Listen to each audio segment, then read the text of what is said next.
Let's get rid of the term invite them to the cookout. I'm so sick of that term. Here's why. Listen to this. Why do we keep inviting other races of people to the cookout? Have you noticed no one ever invites us to their cookout? Have you taken heed to that? Have you ever got an invitation to anyone else's cookout? I certainly have not. And I certainly have not even heard anyone get invited to other people's cookout. But we're so welcoming. We have good hearts as Black people. Let me say this. We have great hearts. We're so forgiving.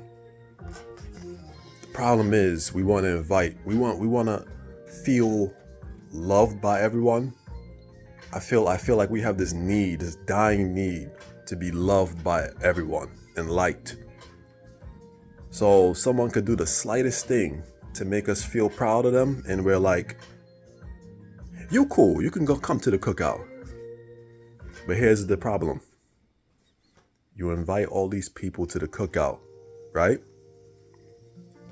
You bring them to the cookout, you give them ribs, you give them collard greens, you give them the homemade mac and cheese with all the 7 cheeses in it. They eat that, and guess what? They get full, and then they go home. Now, here you come with the attitude. Wait, I just gave you all that food, and you just went home. Wait, I thought you were cool.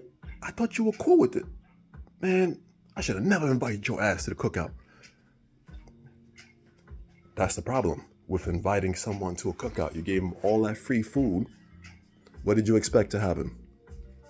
You thought they were just going to be cool the entire time? You gave them all that free stuff and they gave you nothing in return. I really hate that term, invite to the cookout. We got to get rid of that. It's 2024. You see where the world is at right now, and we continuously are inviting everyone else to our cookout. I'm so sick of that term. It has to go. It has to go. 2025 is right there. That's something we need to get rid of, even amongst ourselves. There's times where even amongst people, Black people looking people, because there's Black people and then there's Black looking people. That's another topic people don't want to really get into. So there's skin folk and then there's kin folk. Black looking people, they don't have your back. They don't.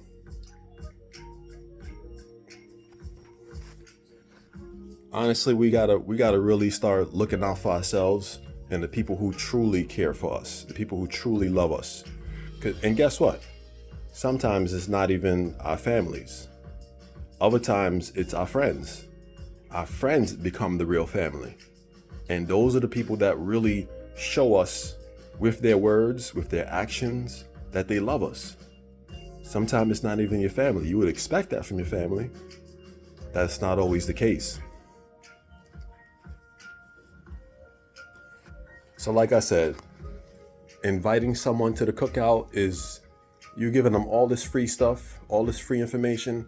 And after a while, it's like, what are you doing for me as well? Not to say I'm going to give a gift and expect something back in return. But after a while, you keep giving someone something. Sometimes that appreciation just decreases the more you give somebody something. And they truly don't appreciate what you do after a while. Some people will appreciate the things you do, and others just will not. All of this inviting to the cookout needs to stop. It has done nothing for us. Nothing. But we continuously give. We are a kind-hearted people. History has shown that. The fact that we haven't retaliated in any form of way, I just feel like we are so kind-hearted, and we know that the things that we love, we continuously will try to give that love to other people. And a lot of times they don't deserve that love. I'm gonna be honest. A lot of times they don't deserve that love. We gotta learn who to give that love to. Stop giving your love, and this applies to everyone. Stop giving your love to people who don't deserve it. We gotta be picky with our love. You sit up here and you give love to just anybody without having any sense behind that love, without actually thinking with your mind, and you just give it out all nilly-willy. You may pay the price, and that's the risk you got to take. But if you use your brain, you may have an opportunity to think ahead before a consequence happens. Not all the time, but it does increase the chance when you use your brain and not just your heart.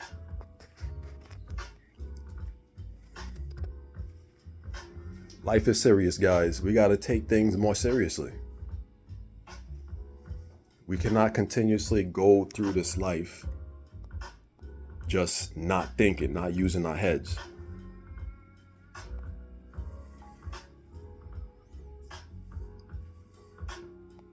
We got to be better. Because guess who's watching us? Our children. Our children are watching our actions. And you got to understand something. Our kids are watching us so closely and we don't even realize it.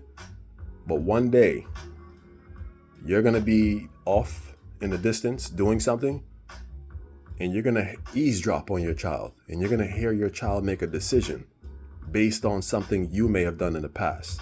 And they listened to you and they watched you, unbeknownst to you. But you're going to think in that moment, damn, they really did watch me when I did this. Oh my goodness, they really listened to that. I wish they didn't follow me on that one, because that was something I shouldn't have done. So just remember, like I said, your kids are watching more closely than you think.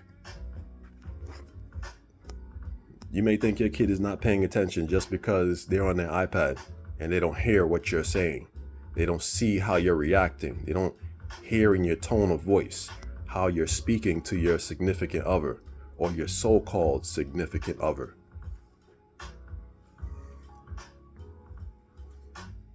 Kids listen more than we think. A lot of times we think our kids are not listening. Like, why don't my children listen? These damn kids don't listen. They listen more than you know. And yes, they have selective hearing. I understand that much. They do have selective hearing. But the times when they really listen in, unfortunately, are the times when we wish they did not listen. They are sponges. They will soak up the things, some of the things that you want them to listen to, and then unfortunately, they're going to soak up some things that you don't want them to listen to. And we as parents, we can't always shield them from the things that we don't want them to hear. We just got to be there to teach them in that moment or later on that, no, I did this a certain way. I'm going to explain it to you now that what's the right way. And it comes to accountability too. We got to show our children that we're wrong too. Because a lot of old school parenting, it's basically do what I say when I say it. Don't watch me. Don't watch what I'm doing. Just follow what I'm telling you. That's old school parenting. But that doesn't work in this day and age. These kids they give you more Y's than the alphabet. You know what I mean? And you got to explain yourself sometimes. There's times when you don't have to explain as a parent, but there's times you should explain as a parent, just so your children know and can understand the situation for future reference.